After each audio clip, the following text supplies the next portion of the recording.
गुरु नानक देव जी की यह 10 शिक्षाएं सभी को अपने जीवन में अपनानी चाहिए। गुरु नानक देव जी ने जात पात को समाप्त करने और सभी को समान दृष्टि से देखने की दिशा में कदम उठाते हुए लंगर की प्रथा शुरू की थी। लंगर में सब छोटे बड़े, अमीर गरीब एक ही पंक्ति में बैठकर भोजन करते हैं और आज भी गुरुद्वारों में उसी लंगर की व्यवस्था चल रही है। गुरु नानक देव जी सिखों के पहले गुरु थे। अंधविश्वास और आडंबरों के कट्टर विरोधी गुरु नानक का प्रकाश उत्सव जन्मदिन कार्तिक पूर्णिमा को मनाया जाता है। हालांकि उनका जन्म 15 अप्रैल 1469 को हुआ था। पंजाब के तलवंडी नामक स्थान में एक किसान के घर जन्मे नानक के मस्तक पर शुरू से ही तेज और आभा थी। तलवंडी, जो कि पाकिस्तान के लाहौर से 30 मील पश्चिम में स्थित है, गुरु नानक का नाम साथ जोड़ने के बाद आगे चलकर ननकाना कहलाया। गुरु नानक के प्रकाश उत्सव पर प्रति वर्ष भारत से सिख श्रद्धालुओं का जत्था ननकाना साहिब जाकर वहाँ अरदास करता है। गुरु नानक बचपन से ही गंभीर प्रवृत्ति के थे। बाल्यकाल में जब उनके अन्य साथी खेल कूद में व्यस्त होते थे तो वह अपने नेत्र बंद कर चिंतन मनन में खो जाते थे। यह देख उनके पिता कालू एवं माता तृप्ता चिंतित रहते थे।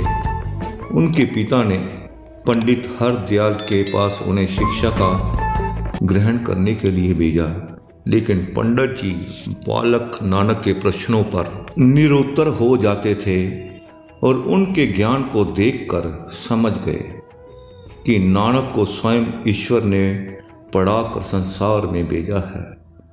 नानक को मौलवी कुतुबुद्दीन के पास पढ़ने के लिए भेजा गया, लेकिन वह भी नानक के प्रश्नों से निरुत्तर हो गए।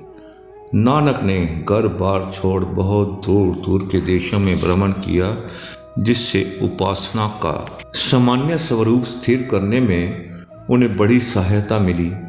अंत में कबीर दास की निर्गुण उपासना का प्रचार उन्होंने पंजाब में आरंभ किया और वे सिख संप्रदाय के आदि गुरु हुए। सन 1485 में नानक का विवाह बटाला निवासी कन्या सुलखनी से हुआ। उनके 2 पुत्र श्री चंद और लक्ष्मी चंद थे। गुरु नानक के पिता ने उन्हें कृषि व्यापार आदि में लगाना चाहा, किंतु यह सारे प्रयास नाकाम साबित हुए। उनके पिता ने उन्हें घोड़ों का व्यापार करने के लिए जो राशि दी, नानक ने उसे साधु सेवा में लगा दिया। कुछ समय बाद नानक अपने बहनोई के पास सुल्तानपुर चले गए। वहाँ से सुल्तानपुर के गवर्नर दौलत खां के यहाँ मादी रख लिए गए। नानक अपना काम पूरा ईमानदारी के साथ करते थे और जो भी आय होती थी उसका ज़्यादातर हिस्सा साधुओं और गरीबों में दे देते थे। सिख ग्रंथों के अनुसार गुरु नानक नित्य प्रातः बेई नदी में स्नान करने जाया करते थे। एक दिन वे स्नान करने के पश्चात वन में अंतर्ध्यान हो गए।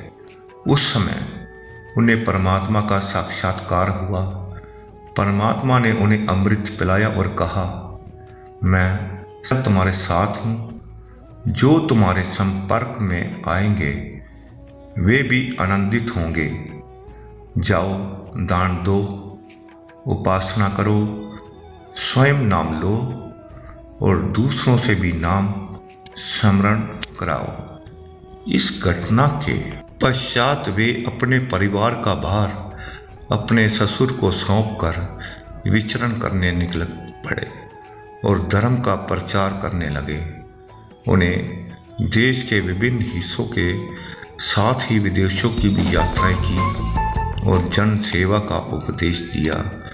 बाद में वे करतारपुर में बस गए और 1521 ईस्वी से 1539 ईस्वी तक वहीं रहे। गुरु नानक देव जी ने जात पात को समाप्त करने और सभी को समान दृष्टि से देखने की दिशा में कदम उठाते हुए लंगर की प्रथा शुरू की थी।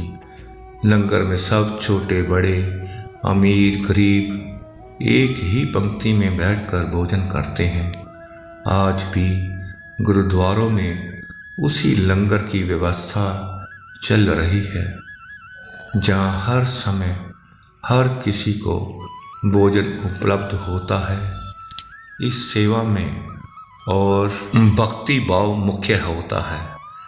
नानक देव जी का जन्मदिन गुरु पूर्व के रूप में मनाया जाता है। 3 दिन पहले से ही प्रभात फेरियां निकाली जाती हैं।